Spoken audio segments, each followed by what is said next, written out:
الحمد لله نحمده ونستعينه ونستغفره ونعوذ بالله من شرور أنفسنا ومن سيئات أعمالنا من يهده الله فلا مضل له ومن يضلله فلا هادي له ونشهد أن لا إله إلا الله وحده لا شريك له ونشهد أن سيدنا وحبيبنا ومولانا محمدا عبده ورسوله الذي أرسله بالحق بشيرا ونذيرا وداعيا إلى الله بإذنه وسراجا منيرا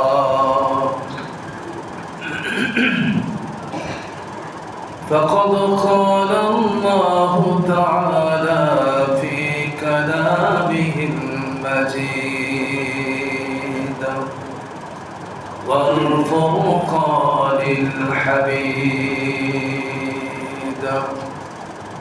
أعوذ بالله من الشيطان الرجيم بسم الله الرحمن الرحيم يوم خلق السماوات والأرض منها أربعة حرم ذلك الدين القيم فلا تظلموا فيهن أنفسكم فقال تعالى في شان حبيبه إن الله وملائكته يصلون على النبي يا أيها الذين آمنوا صلوا عليه وسلموا تسليما اللهم صل على محمد وعلى آل محمد كما صليت على إبراهيم وعلى آل إبراهيم إنك حميد مجيد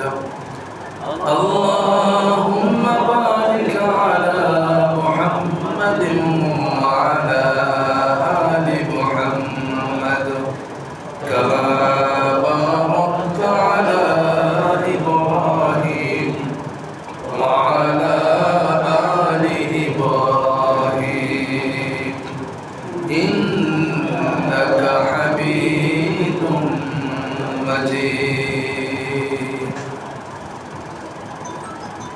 معزز مكرم সম্মানিত মুসল্লি ভাইরা আসসালামু আলাইকুম ওয়া রাহমাতুল্লাহি ওয়া বারাকাতুহু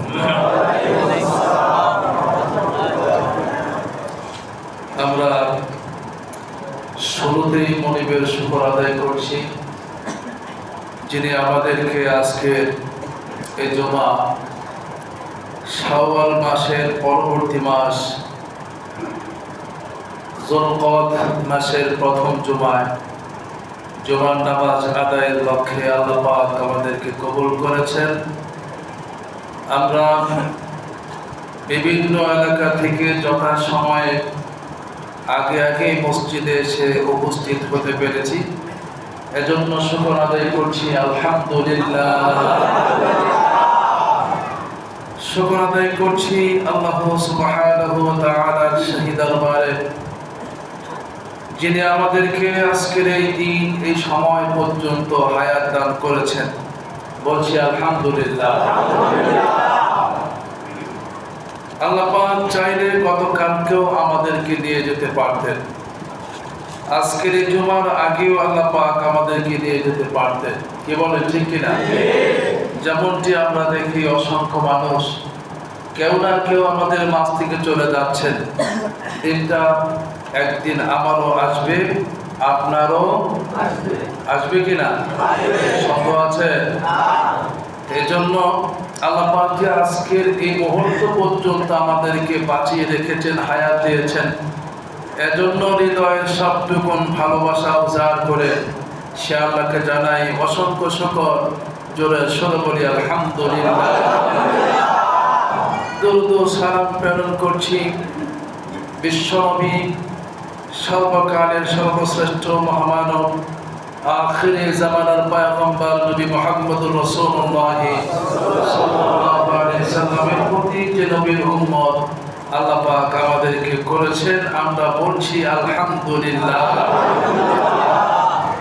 বন্ধুগণ, আজকে আমরা যে জুমায় উপস্থিত হয়েছি এটা হচ্ছে জিলকদ মাসের প্রথম জুমা।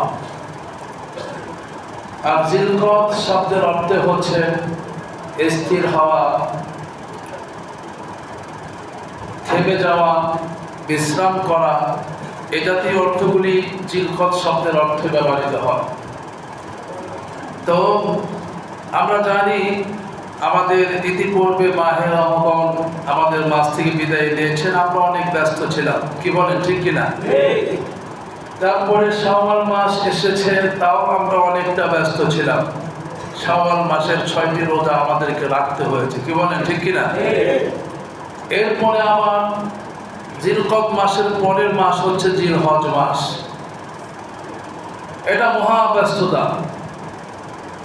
হজের জন্য, আল্লাহর ঘরে যাওয়ার জন্য মানুষ ব্যতিব্যস্ত হয়ে যায়। বিশেষ করে জিলহজ মাসের প্রথম 10 দিন অত্যন্ত ফজিলতের দিন। সেই দিনগুলিতে আমরা রোজা রাখার চেষ্টা করি। বিশেষ করে আরাফার দিন রোজা রাখা, এটা 2 বৎসরের গুনাহ কাফারা হয়ে যায়। জোরে বলুন সুবহানাল্লাহ। তো সেই মাসটাও আমাদের ব্যস্ত। এর পরের মাস আবার মুহররম মাস। মুহররম মাসটাও আবার অত্যন্ত ব্যস্ত থাকি আমরা, কারণ সে মাসও আমাদের রোজা আছে। আছে না নাই? তাহলে আমরা বুঝলাম যে আমাদের ইতিপূর্বে যে মাসগুলো গিয়েছে সেগুলো আমরা ব্যস্ত ছিলাম, পরের মাসগুলো আমরা ব্যস্ত থাকব। মাঝখানে জিলকদ মাস, এ মাসটা আমরা একটু স্থির থাকি, বিশ্রামের মধ্যে থাকি। কি বলেন, ঠিক কিনা? আমি ইতিপূর্বে বলেছিলাম মুমিনের কোনো বিশ্রাম নাই। আল্লাহ পাকের দেওয়া নির্দেশনাগুলি আমাদেরকে মানতেই হবে। বাকি রোজা হয়তো নাই, কিন্তু আমাদের নামাজ আছে। রোজা নাই, হজ নাই, কিন্তু বাকি আমলগুলি আমাদের আছে। আছে না নাই? জোরে বলেন। তারপরও অন্য অন্য মাসের তুলনায় এই মাসে আমরা একটু বিশ্রামের মধ্যে থাকি। কিন্তু আমরা ভুলে যাই যে আল্লাহ রাব্বুল আলামিন পৃথিবীর সৃষ্টি লগ্ন থেকে 12টি মাস আল্লাহ পাক সৃষ্টি করেছেন। কয়টি মাস জোরে বলেন? 12 শাহর, 12টি মাস আল্লাহ পাক নির্ধারণ করেছেন। এটা পৃথিবীর সৃষ্টি লগ্ন থেকে। তার মধ্যে মিনহা আরবাআতুন হুরুম, 4টি মাসকে আল্লাহ পাক সম্মানিত করেছেন। কয়টি মাস? কথা বলবেন, কয়টি মাস? 4টি মাস। এই মিনহা আরবাআতুন হুরুম কোরআনুল কারীমের আয়াতে আল্লাহ পাক বলেছেন 4টি মাস সম্মানিত মাস, হারাম মাস, সম্মানিত মাস। তো সেই মাসগুলি কোথায়? আমরা এখানে কোরআনে সেই মাসগুলির নাম পাচ্ছি না। তাহলে আমাদেরকে যেতে হবে হাদিসের দিকে। কি বলেন, ঠিক কিনা? আল্লাহ রাসূল বিশ্বনবী সাল্লাল্লাহু আলাইহি ওয়াসাল্লাম বলেন, ফি কওলিহিল হজ্জ আশহুরুম মা'লুমাত শাওয়ালুন যুলকা'দা যুলহিজ্জা। আর আরেকটি মাস আছে, সেটার নাম হচ্ছে কি? রজব। জোরে বলুন কি? তাহলে জিলকদ, জিলহজ, মুহররম, রজব, এই 4টি মাস কি বলেন তো? সম্মানিত মাস। বলেন নাকি মাস? সম্মানিত মাস। এই 4 মাসে যারা বেশি ইবাদত করবে আল্লাহ পাক তাদেরকে কি বানায় দিবেন? সম্মানিত বানায় দিবেন। সুবহানাল্লাহ বলেন। এটা বিশ্রামের মাস, ঠিক আছে, কিন্তু ইবাদতের দিকে আমাদেরকে অনেক খেয়াল রাখতে হবে, যাতে করে এই মাসে আমার নামাজ, আমার দান সদকা, আমার অন্য অন্য আমলগুলি যেন ত্রুটি বিচ্যুতি না হয়। আর বিশেষ করে এই মাসে অন্যায় অবিচার, আল্লাহ বলেছেন ফালা তাজলিমু ফীহিন্না আনফুসাকুম, এই মাসে তোমরা অন্যায় কিছু করো না। সুবহানাল্লাহ। এই মাসগুলিতে অর্থাৎ হারাম মাসে তোমরা অন্যায় করো না, গুনাহের কাজ করো না, যুদ্ধ বিগ্রহ করো না, ঝগড়া ফাসাদ করো না। এই সবগুলি এই মাসে আল্লাহ পাক কি করেছেন? নিষিদ্ধ করেছেন। এই 4টি মাস এগুলি করা যাবে না। তার মানে আপনারা বুঝতে পারছেন বাকি 8 মাস করা যাবে নাকি? কথা কয় না? করা যাবে? 8 মাস তো করা যাবেই না, বলকে এই 4 মাসে আরো বেশি করা যাবে না। কি বলে, ঠিক কিনা? কোন রকমের ঝগড়া বিবাদ, মারামারি, কাটাকাটি, হানাহানি, তারপরে আপনার যুদ্ধ বিগ্রহ সম্পূর্ণ আল্লাহ পাক এই মাসগুলিতে নিষেধ করেছেন। সুবহানাল্লাহ। তাহলে আল্লাহ পাক কয়েকটি কারণে, আমি আপনাদের সামনে কয়েকটি কারণ উল্লেখ করব, যে কারণগুলি আল্লাহ পাক কারণে এই মাসকে আল্লাহ পাক সম্মানিত করেছেন। বিশেষ করে জিলকদ মাস, আমরা যে মাসে অবস্থান করছি, আজকে জিলকদের প্রথম জুমা, তো জিলকদ নিয়ে আমাদের আলোচনা আজকে, যে এই মাসটি আল্লাহ পাক কেন এত সম্মানিত করলেন। 1 নম্বর কথা হলো, এই 4টি মাসের মধ্যে একটি মাস হচ্ছে জিলকদ, আর এই সম্মানিত হওয়ার জন্য আল্লাহ পাক এই মাসের নাম কোরআনে উল্লেখ করেছেন। জোরে বলুন সুবহানাল্লাহ। কোরআনে আসার কারণে এটা এমনিতে সম্মানিত মাস। আর এই মাসে আল্লাহ পাক যারা ইবাদত করবে, বন্দেগী করবে, যারা বেশি বেশি আল্লাহর গোলামি করবে, আল্লাহ পাক তাকে তত বড় সম্মানিত বানায় দিবেন। সুবহানাল্লাহ। দ্বিতীয় কারণ হচ্ছে, এই মাসটা এমন একটি মাস যে 2টা ঈদের মাঝখানে মাস। আমরা শাওয়াল মাসের প্রথম দিনে ঈদ করেছিলাম, ঈদুল ফিতর, মনে আছে আপনাদের? ঈদুল ফিতরটা কবে হয়? শাওয়াল মাস। তার মানে জিলকদ মাসের আগের মাসের প্রথম দিনে ঈদ হয়েছে, সেটা হলো ঈদুল ফিতর। আবার দেখেন, এর পরবর্তী মাস হচ্ছে জিলহজ মাস। কোন মাস? নামগুলি বলেন, তাহলে মুখস্থ হয়ে যাবে। জিলহজ মাস। জিলহজ মাসের 10 তারিখে আবার ঈদ। কি বলেন, ঠিক কিনা? ঈদুল আযহা। তাহলে 2 ঈদের মাঝখানে এই মাসটি জিলকদ মাস হওয়ার কারণে আল্লাহ পাক এই মাসকে সম্মানিত করেছেন। সুবহানাল্লাহ। এরপরে আল্লাহ রাব্বুল আলামিন, আল্লাহ রাসূল সাল্লাল্লাহু আলাইহি সাল্লাম বলেন, এই মাসটি সম্মানিত হওয়ার আরেকটি কারণ হচ্ছে, বিশ্বনবী মুহাম্মদুর রাসূলুল্লাহ সাল্লাল্লাহু আলাইহি সাল্লাম যতগুলি উমরা করেছেন, 4 বার রাসূল উমরা করেছেন। হজ এবং কি উমরা, 2টার কারণে আল্লাহ পাক কি করেন? বান্দার রিজিকের অভাব দূর করে দেন, দারিদ্রতা দূর করে দেন, এবং তার জীবনের সব গুনাহগুলি আল্লাহ মাফ করে দেয়। সুবহানাল্লাহ। হাদিসে পাকের মধ্যে সে কথাগুলি আসছে। রাসূল করিম সাল্লাল্লাহু আলাইহি ওয়াসাল্লাম বলেন, তাবিউ বাইনাল হজ্জি ওয়াল উমরাতি ফাইন্নাহুমা ইয়ানফাআনিল ফাকরা ওয়াজ যুনুব। বিশ্বনবী সাল্লাল্লাহু আলাইহি ওয়াসাল্লাম বলেন, তোমরা হজ এবং উমরা করো, হজ এবং উমরা করো, আর এই হজ এবং উমরা করার মধ্য দিয়ে আল্লাহ পাক ফাইন্নাহুমা ইয়ানফিআনি ফিল ফাকরা, তোমাদের দারিদ্রতা আল্লাহ পাক দূর করে দিবেন। সুবহানাল্লাহ। আমরা তো অনেকে মনে করি যে হজে গেলে 5 লাখ 7 লাখ টাকা খরচ হয়ে যায়, এটা তো গেল না। এরপর উমরাতে গেলে 1.5 লাখ 2 লাখ টাকা খরচ হয়ে যায়, এটা তো গেল না। আল্লাহ বলেন, আল্লাহ রাসূল বলেন যে না, এটা তোমার খরচ হয় না, বরঞ্চ এই খরচের কারণে আল্লাহ পাক তোমার দারিদ্রতাই দূর করে দিবেন। সুবহানাল্লাহ। আরেকটি হচ্ছে অযুনুব। হজের থেকে উমরা থেকে যখন মানুষ বাড়িতে ফিরে আসে তখন আল্লাহ পাক তাকে নিষ্পাপ বানায়া তার বাড়িতে ফিরাইয়া দেন। সুবহানাল্লাহ। তাহলে হজ এবং উমরা এই দুটা বিশ্বনবী সাল্লাল্লাহু আলাইহি ওয়াসাল্লাম বলেছেন তোমরা বেশি বেশি করে করো। আর রাসূল করিম সাল্লাল্লাহু আলাইহি ওয়াসাল্লাম উমরা করেছেন 4 বার। কয়বার জোরে বলেন? 4 বার। আরবা উমরি কুল্লুহুমা ফি জিলকাদা ইল্লাল্লাতী কানাত মা হাজ্জাতিহিল হাদিস। বিশ্বনবী সাল্লাল্লাহু আলাইহি ওয়াসাল্লাম 4 বার উমরা করেছেন, তার মধ্যে 3 বার উমরাই করেছেন এই জিলকদ মাসে। জোরে কোন সুবহানাল্লাহ। কোন মাসে? এখন কোন মাস চলছে? জিলকদ মাস চলছে। জিলকদ মাসেই বিশ্বনবী তিনটে উমরা করেছেন, আর জিলহজ মাসে রাসূল একবার উমরা করেছেন। এই মোট জীবনে 4টা উমরা রাসূল করেছেন। যেহেতু আল্লাহ রাসূল এই মাসে তিনবার উমরা করেছেন, সেহেতু এই মাসটি আল্লাহর কাছে সম্মানিত হয়েছে। জোরে কোন সুবহানাল্লাহ। জিলকদ মাস সম্মানিত হওয়ার পিছনে আরেকটি কারণ হচ্ছে আল্লাহ রাব্বুল আলামিন জিলকদ মাসে পর্দার বিধান নাজিল করেছেন। কিসের বিধান? পর্দা চিনেন তো নাকি? সবাই চিনেন? পর্দা কারে কয়? হ্যাঁ, এই তো বুঝেন না। এই আলোচনাগুলি আমরা আরো করেছি, কিন্তু আপনারা বুঝেন না। না বোঝার কারণে পর্দাটা মেনটেন করা হচ্ছে না। জোরে বলো ঠিক কিনা? পর্দার বিধানের ব্যাপারে আল্লাহ রাব্বুল আলামিন কোরআনুল কারীমে সূরাতু আন-নূর, সূরা নূরের ভিতরে আল্লাহ পাক পরিষ্কারভাবে বিস্তারিত আলোচনা করে দিয়েছেন।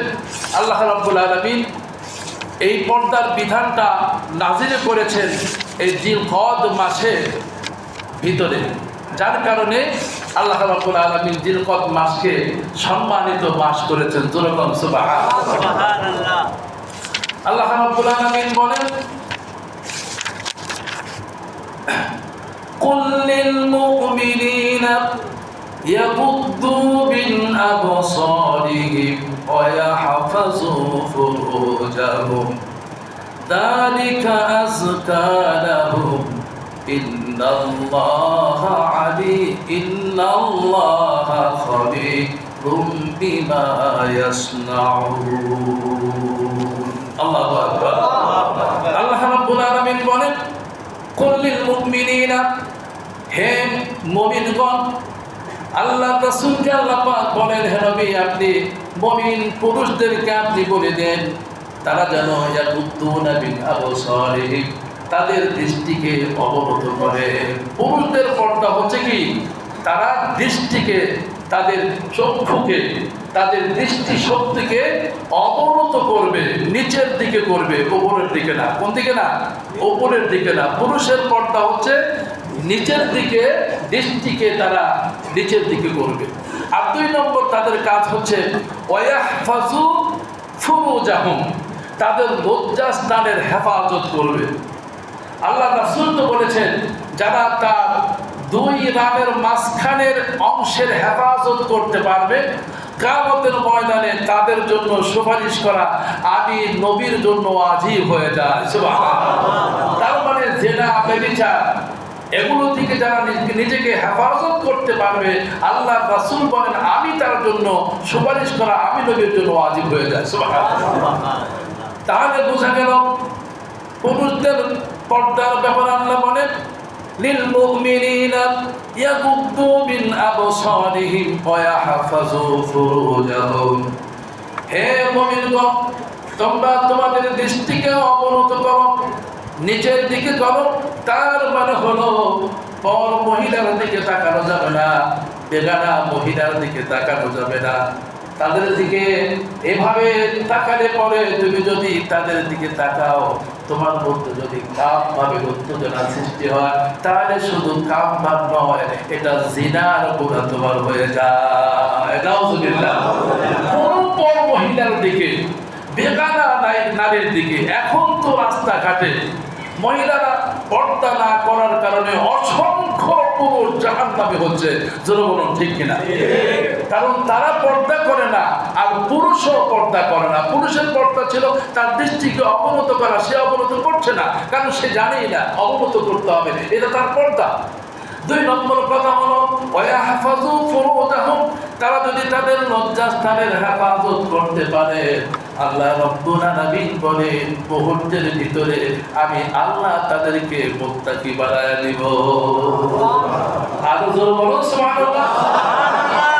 এই 2টা কাজ যদি কোনো পুরুষ করতে পারে, আল্লাহ রাব্বুল আলামিন ওই ব্যক্তিটাকে মুহূর্তের ভিতরে মুত্তাকি বানায় দিবেন, ফরজগার বানায় দিবেন। আর মহিলাদের ব্যাপারে আল্লাহ বলেন অকুল্লিল মুমিনাতি ইয়াগুদুনা মিন আবসারিহিন্না ওয়া ইয়াহফাযনা ফুরুজাহুন্না ওয়া লা ইউবদিনা যিনাতাহুন্না ইল্লা মা যাহারা মিনহা। আল্লাহু আকবার বলেন। কিছু নাই যেটা আল্লাহ পাক তিবিয়ানাল লিকুল্লি শাই, কোরআনে নাই এমন কিছু আল্লাহ পাক রাখেন নাই, সব কিছু আল্লাহ কোরআনে দিয়েছেন। সুবহানাল্লাহ। আল্লাহ পাক বলেন হে নবী, আপনি মুমিন নারীদেরকে আপনি কথাগুলি জানিয়ে দেন, ইয়াকুদুনা মিন আবসারিহিন্না, মুমিন নারীরাও তাদের দৃষ্টিকে অবনত করবে, নিচের দিকে করবে। 2 নম্বর কথা হলো ওয়াহফাযনা ফুরুজাহুন্না, তারাও তাদের লজ্জাস্থানের হেফাজত করবে। 3 নম্বর হচ্ছে ইল্লা মা যাহারা মিনহা, আর তারা যখন রাস্তাঘাটে বের হবে তারা যেন পর্দা করে বের হয়, নিজের সৌন্দর্য প্রদর্শন করে অন্য পুরুষকে দেখাবার জন্য তারা যেন রাস্তায় না বের হয়, তারা যেন তাদের সৌন্দর্যকে প্রদর্শন না করে। এই 3টা কাজ কোন নারী করতে পারলে মুহূর্তের ভিতরে আল্লাহ তাকে মুমিনা বানায় দেয়। সুবহানাল্লাহ। সেই মহিলা মুমিনা হয়ে যায়, তার জন্য জান্নাতে যাওয়ার রাস্তাটা একেবারে সহজ হয়ে যায়। জোরে বলুন সুবহানাল্লাহ। আমার ভাইরা, তাহলে এই পর্দার বিধানটা আল্লাহ রাব্বুল আলামিন নাযিল করেছেন যে মাসে, সেই মাসটার নাম হলো জিলকদ মাস। কোন মাস? জোরে বলেন। এই যে মাসে আমরা এখন অবস্থান করছি, এই মাসটার নাম কি? জোরে বলেন।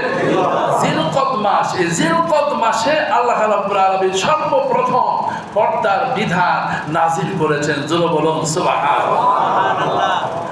আমার ভাইরা, এরপরে হলো 4 নম্বর হলো আল্লাহ রাব্বুল আলামিন হযরত মুসা আলাইহিস সালাতু ওয়াস সালামকে কিতাব নাযিল করেছেন। আর এই কিতাব নাযিল করেছেন যে মাসে, সেই মাসটার নাম হলো জিলকদ মাস। সুবহানাল্লাহ। কি মাস? জোরে বলেন। এই জিলকদ মাসে আল্লাহ রাব্বুল আলামিন হযরত মুসা আলাইহিস সালাতু ওয়াস সালামকে আল্লাহ পাক কিতাব দিয়েছেন। আমার ভাইরা, আল্লাহ রাব্বুল আলামিন ডাক দিয়ে বললেন মুসা রে, আমি তোমাকে কিতাব দিতে চাই, তোমার কাছে কিতাব নাযিল করতে চাই।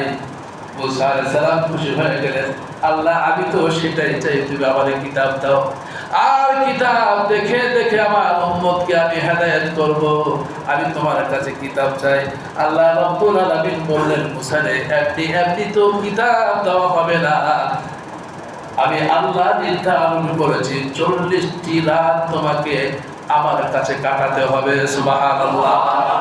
আমি যে আয়োজন করেছি, প্রোগ্রাম করেছি কিতাব দেওয়ার জন্য তোমাকে, এর জন্য তোমাকে 40টি রাত ব্যয় করতে হবে। জোরে বল সুবহানাল্লাহ। কয় রাত? 40 রাত। কোরআনে সেই কথাগুলি উল্লেখ আছে। আল্লাহ পাক প্রথমে বলেছিলেন 30 রাত, এরপরে আরো 10 বাড়ায়া 40 করেছেন। এই 40টি রাত তুমি আমার প্রোগ্রামে অংশগ্রহণ করতে হবে, তারপরে আমি আল্লাহ তোমাকে কিতাব দান করব, কিতাব তোমাকে আমি দিয়ে দেব। জোরে বল সুবহানাল্লাহ। আমার বন্ধুগণ, বলার বিষয় হলো এই যে 40টি রাত আল্লাহ পাক যে প্রোগ্রামের আয়োজন করেছেন, এই 40টি রাতের 20টি রাত হলো জিলকদ মাসের রাত। সুবহানাল্লাহ। সম্মানিত কত ভাবে হয়েছে মাস, এই সম্মানিত মাস কোনটা এইটাই আমরা জানি না। জোরে বলুন ঠিক কিনা? কথা বল ঠিক কিনা?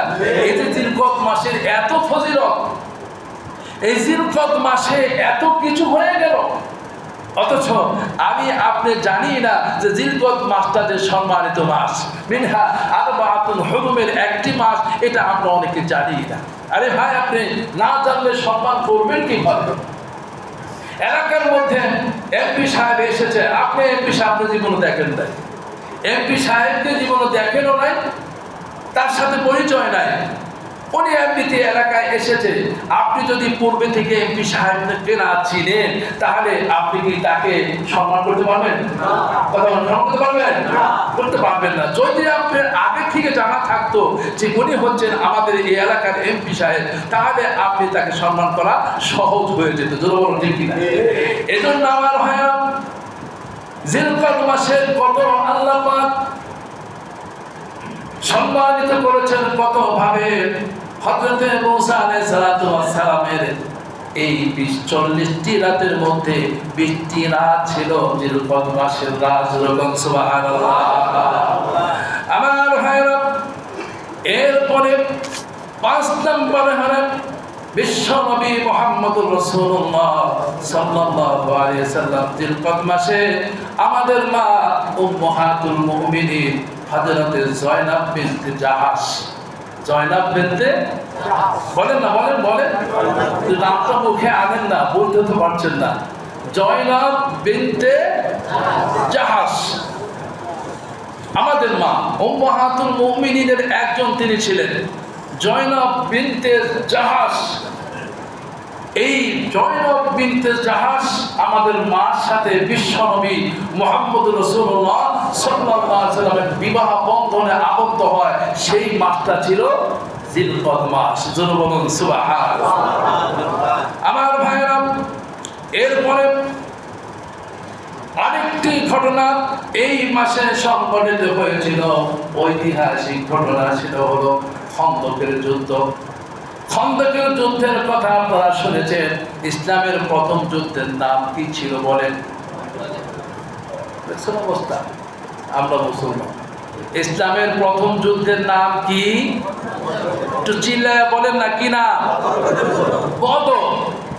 ইসলামের প্রথম যুদ্ধটার নাম কি? বদর। দ্বিতীয় যুদ্ধের নাম দ্বিতীয় যুদ্ধের নাম কি?